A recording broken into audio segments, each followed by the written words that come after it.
Leaders पर बरसों तक हुए 3300 से ज्यादा अध्ययनों में पाया गया है कि महान लीडर्स में एक ऐसा खास गुण होता है जो उन्हें दूसरों से अलग बनाता है। ये गुण है भविष्य दृष्टा होने का।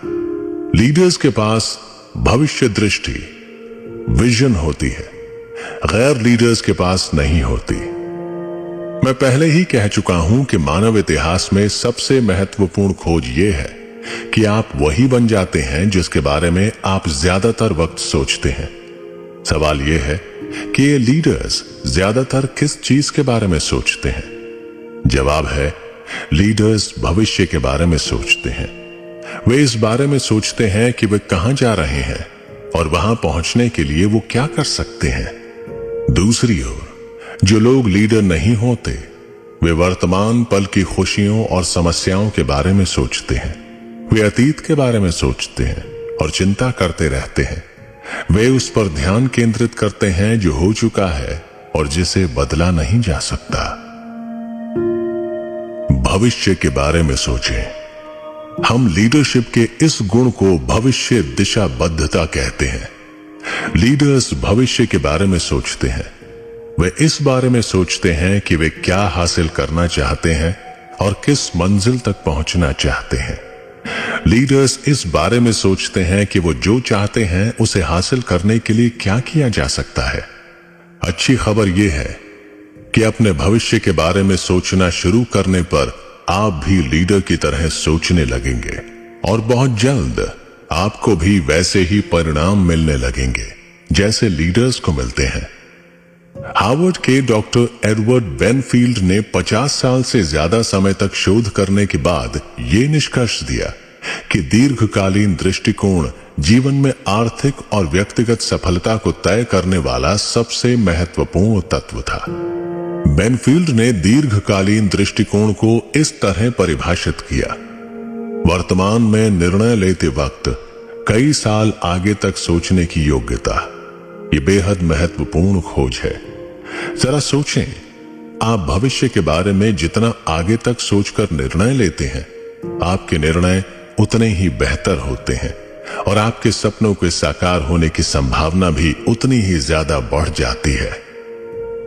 मिसाल के तौर पर, अगर आप 20 से 65 साल की उम्र तक हर महीने $100 बचाएं और 10% औसत लाभ देने वाले किसी म्यूचुअल फंड में निवेश कर दें, तो रिटायरमेंट के वक्त आपके पास $11,18,000 से ज्यादा धनराशि होगी। हर महीने $100 बचाना मुश्किल काम नहीं है। जिसके मन में इसकी सच्ची इच्छा हो वो ऐसा कर सकता है, बशर्ते उसके पास पर्याप्त दीर्घकालीन दृष्टिकोण हो। इसका मतलब यह है कि आज नौकरी शुरू कर रहे लोग समय के साथ मिलियनेयर बन सकते हैं, बशर्ते वे जल्दी शुरू कर दें, नियमित बचत करें और आर्थिक स्वतंत्रता की दीर्घकालीन भविष्य दृष्टि रखें। व्यक्तिगत रणनीति नियोजन में आपको भी अपने जीवन के प्रति दीर्घकालीन दृष्टिकोण से शुरुआत करनी चाहिए। आपको अपने हर एक काम में आदर्शीकरण, आइडियलाइजेशन का अभ्यास शुरू कर देना चाहिए। इसकी प्रक्रिया में आप अपने लिए 5 साल की फंतासी बनाते हैं और ये सोचते हैं कि अगर आपका जीवन हर दृष्टि से आदर्श बन जाए तो 5 साल बाद ये कैसा दिखेगा। लक्ष्य बनाने में सबसे बड़ी बाधा खुद को सीमित करने वाले विश्वास होते हैं। इनमें ऐसे क्षेत्र शामिल होते हैं जहां आप किसी तरह से खुद को कमतर मानते हैं। हो सकता है कि आप बुद्धि, योग्यता, गुण, रचनात्मकता, व्यक्तित्व या किसी और मायने में खुद को अक्षम या हीन मानते हो। इसका परिणाम यह होता है कि आप खुद को सस्ते में बेच देते हैं। खुद को कम आंककर आप कोई लक्ष्य तय ही नहीं कर पाते और अगर लक्ष्य तय करते भी हैं तो काफी छोटे लक्ष्य तय करते हैं जो आपकी क्षमता से काफी कमतर होते हैं। कल्पना करें कि कोई सीमा नहीं है। आदर्शीकरण और भावी दिशाबद्धता, फ्यूचर ओरिएंटेशन को मिलाकर आप अपनी ओढ़ी हुई सीमाओं को खत्म कर देते हैं। आप कल्पना करते हैं कि आपकी कोई सीमा नहीं है। आप कल्पना करते हैं कि आपके पास वो सारा समय, गुण और योग्यताएं हैं जिनकी जरूरत आपको अपना हर लक्ष्य हासिल करने के लिए होगी। चाहे आप जीवन में कहीं भी हो, आप कल्पना करते हैं कि आपके पास वे सारे दोस्त, संपर्क और संबंध हैं जिनकी जरूरत आपको हर दरवाजा खुलवाने और हर मनचाही चीज हासिल करने के लिए होगी। आप कल्पना करते हैं कि वाकई महत्वपूर्ण लक्ष्यों को तय करने में कोई सीमा नहीं है और आप जो चाहें वो बन सकते हैं, पा सकते हैं और कर सकते हैं। नीले आसमान की सोच का अभ्यास करें। चार्ल्स गारफील्ड ने शिखर पर प्रदर्शन करने वालों, पीक परफॉर्मर्स का अध्ययन किया, जिसमें उन्होंने एक दिलचस्प खोज की। उन्होंने ऐसे स्त्री पुरुषों का विश्लेषण किया जिन्होंने कई सालों तक अपने काम में सिर्फ औसत परिणामों को हासिल करने के बाद अचानक महान सफलता और उपलब्धि हासिल कर ली। उन्होंने पाया कि उड़ान के बिंदु पर उनमें से हर एक ने नीले आसमान की सोच, ब्लू स्काई थिंकिंग का इस्तेमाल किया था। नीले आसमान की सोच में आप कल्पना करते हैं कि जिस तरह आप साफ नीले आसमान को देख सकते हैं जिसकी कोई सीमा नहीं है, उसी तरह आपके लिए भी कोई सीमा नहीं है। आपके लिए सभी चीजें संभव है। आप कई साल आगे पहुंच जाते हैं और कल्पना करते हैं कि आपकी जिंदगी हर दृष्टि से आदर्श बन चुकी है। फिर आप पलट कर देखते हैं कि आज आप कहां हैं और खुद से ये सवाल पूछते हैं, मेरे आदर्श भविष्य को गढ़ने के लिए मैंने क्या क्या किया होगा। फिर आप अपने दिमाग में वर्तमान तक लौटते हैं और पूछते हैं, इस पल के बाद मुझे क्या करना होगा ताकि मैं भविष्य में किसी समय अपने सारे लक्ष्य हासिल कर लूं। अपने सपनों से समझौता न करें। जब आप आदर्शीकरण और भावी दिशाबद्धता का अभ्यास करते हैं तो आप अपने व्यक्तित्व और भविष्य के बारे में अपने सपनों और भविष्य दृष्टियों के साथ कोई समझौता नहीं करते। आप अपने लक्ष्यों को छोटा नहीं करते या आधी अधूरी सफलताओं से संतुष्ट नहीं होते। इसके बजाय आप बड़े सपने देखते हैं और मानसिक रूप से भविष्य में इस तरह आगे पहुंचते हैं जैसे आप ब्रह्मांड के सबसे शक्तिशाली लोगों में से एक हो। आप अपना आदर्श भविष्य रचते हैं। आप फैसला करते हैं कि आप सचमुच क्या चाहते हैं। इसके बाद ही आप वर्तमान पल तक लौटते हैं और ये सोचते हैं कि वर्तमान स्थिति में आपके लिए क्या संभव है। अपने बिजनेस और करियर से शुरू करें। कल्पना करें कि आपका पेशेवर जीवन आज से 5 साल बाद आदर्श बन चुका है। इन सवालों का जवाब दें। नंबर 1, ये कैसा दिखेगा? नंबर 2, आप कौन सा काम कर रहे होंगे? नंबर 3, आप कहां काम कर रहे होंगे? नंबर 4, आप किसके साथ काम कर रहे होंगे? आपकी जिम्मेदारी का स्तर क्या होगा? नंबर 5, आपके पास किस तरह की योग्यताएं और क्षमताएं होंगी? नंबर 6, आप किस तरह के लक्ष्य हासिल कर रहे होंगे? नंबर 7, आपके क्षेत्र में आपकी प्रतिष्ठा क्या होगी? असीम चिंतन का अभ्यास करें। इन सवालों का जवाब देते समय यह कल्पना करें कि आपकी कोई सीमा नहीं है। कल्पना करें कि आपके लिए हर चीज संभव है। पीटर ड्रकर ने एक बार कहा था, हम इस बारे में काफी ज्यादा अनुमान लगा लेते हैं कि हम एक साल में क्या हासिल कर सकते हैं, लेकिन हम इस बारे में काफी कम अनुमान लगाते हैं कि हम 5 साल में क्या हासिल कर सकते हैं। अपने साथ ऐसा ना होने दें। अब भविष्य में किसी वक्त अपने आदर्श आर्थिक जीवन की कल्पना करें। नंबर 1, आज से 5 साल बाद आप कितना कमा रहे होंगे? नंबर 2, आपकी जीवन शैली कैसी होगी? नंबर 3, आप कैसे घर में रह रहे होंगे? नंबर 4, आप कैसी कार चला रहे होंगे? नंबर 5, आप खुद को और अपने परिवार को कौन कौन सी भौतिक विलासिताएं दे रहे होंगे? नंबर 6, आपके बैंक अकाउंट में कितने पैसे होंगे?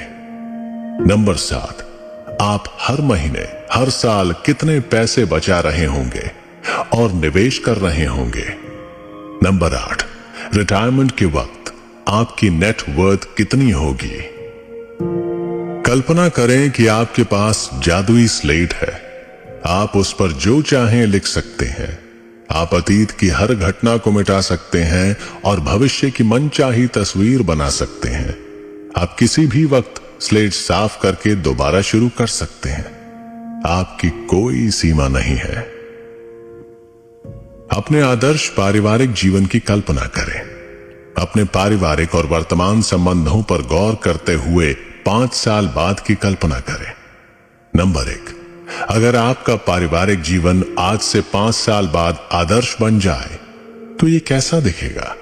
नंबर 2, आप किसके साथ रह रहे होंगे, आप किसके साथ नहीं रह रहे होंगे। नंबर 3, आप कहां और कैसे रहेंगे। नंबर 4, आपका जीवन स्तर कैसा होगा।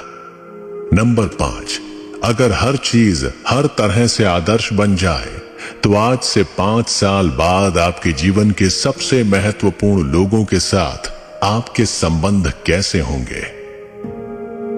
जब आप अपने आदर्श भविष्य की फंतासी रचते हैं और कल्पना करते हैं तो आप सिर्फ एक ही सवाल पूछते हैं, कैसे। यह सबसे शक्तिशाली सवाल है। इसे बार बार पूछने से आपकी रचनात्मकता प्रेरित होती है और विचार पैदा होते हैं जिनकी मदद से आपको लक्ष्य हासिल करने में मदद मिलती है। असफल लोग हमेशा इसी पशुपेश में रहते हैं कि किसी तयशुदा लक्ष्य को पाना मुमकिन है या नहीं। दूसरी ओर ऊंची सफलता पाने वाले लोग सिर्फ ये सवाल पूछते हैं, कैसे। फिर वे अपने सपनों और लक्ष्यों को हकीकत में बदलने के तरीके खोजने में जुट जाते हैं। सेहत और फिटनेस के अपने स्तर की समीक्षा करें। नंबर 1, अगर आप आज से 5 साल बाद आदर्श शारीरिक स्थिति में हो तो आप कैसे दिखेंगे और महसूस करेंगे। नंबर 2, आपका आदर्श वजन कितना होगा। नंबर 3, आप हर हफ्ते कितना व्यायाम करेंगे। नंबर 4, आपकी सेहत का स्तर क्या होगा।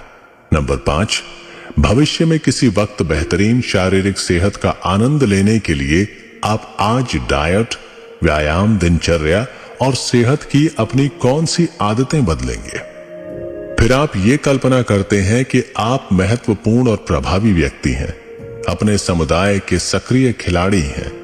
आप अपने आसपास की दुनिया में महत्वपूर्ण योगदान दे रहे हैं। आप अपने और दूसरे लोगों के जीवन में फर्क ला रहे हैं। अगर आपकी सामाजिक प्रतिष्ठा और सहभागिता आदर्श होती तो नंबर 1, आप क्या कर रहे होते। नंबर 2, आप किन संगठनों में काम कर रहे होते या उनमें योगदान दे रहे होते। नंबर 3, वे कौन से उद्देश्य हैं जिनमें आप प्रबलता से यकीन करते और समर्थन देते और इन क्षेत्रों में ज्यादा कैसे जुड़ते। बस इसे कर दें। ऊंची सफलता पाने वाले लोगों और कम सफलता पाने वाले लोगों के बीच बुनियादी फर्क कर्म केंद्रित होने का होता है। जो स्त्री पुरुष जिंदगी में ऊंचे काम करते हैं वे प्रबलता से कर्म केंद्रित होते हैं। वे हर वक्त चलते ही रहते हैं, वे हमेशा व्यस्त रहते हैं। जैसे ही उनके मन में कोई विचार आता है वे फौरन उस पर काम करने लगते हैं।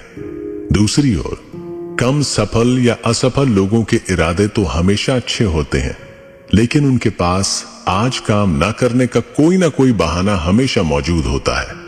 कहा भी गया है, नर्क की राह अच्छे इरादों से भरी हुई होती है। योग्यताओं, ज्ञान, गुण, शिक्षा और क्षमता की व्यक्तिगत सूची के संदर्भ में अपनी पड़ताल करें।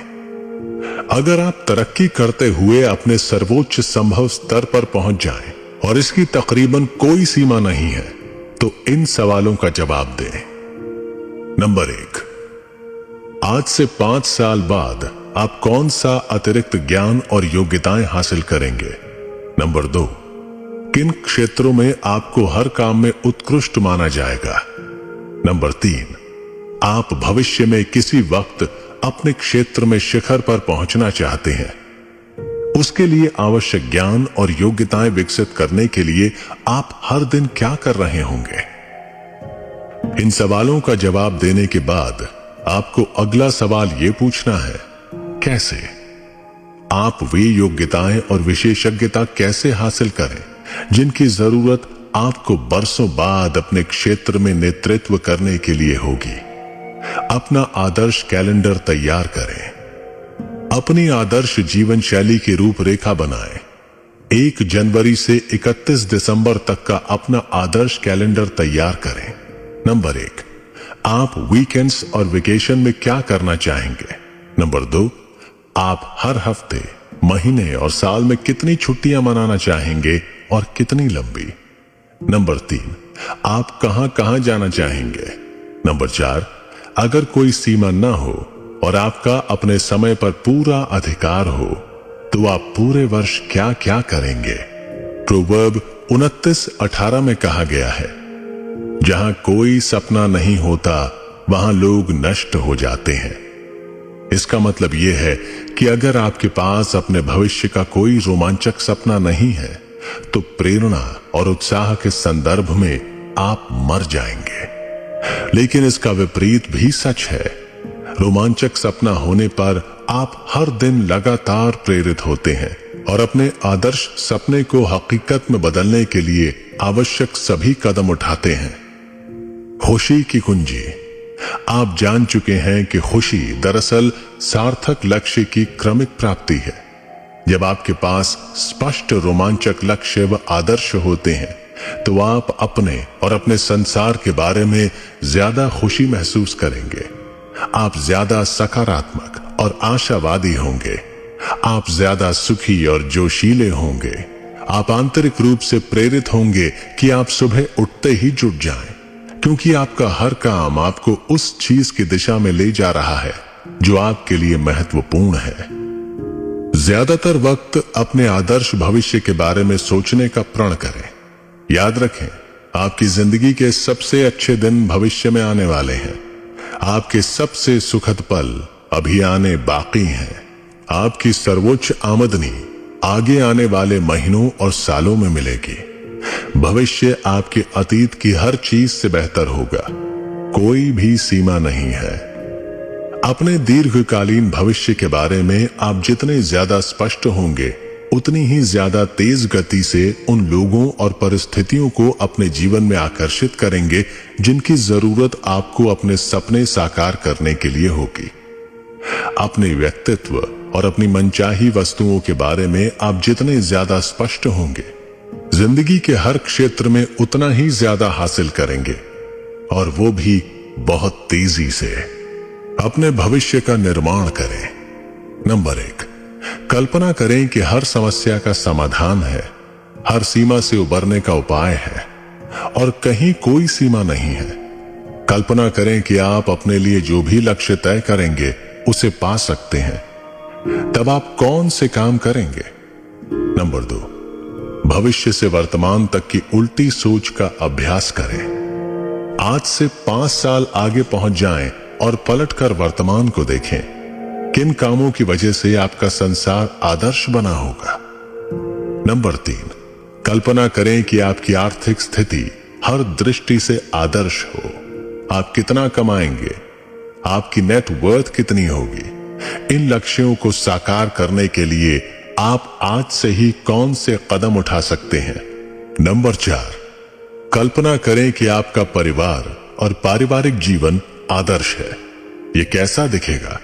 इसे आदर्श बनाने के लिए आपको आज से ही क्या करना चाहिए या क्या नहीं करना चाहिए? नंबर 5, अपने आदर्श कैलेंडर की रूपरेखा बनाएं। जनवरी से दिसंबर तक की योजना इस तरह बनाएं जैसे कोई सीमा या बंधन ना हो। इसके लिए आपको आज से क्या क्या बदलाव करने होंगे?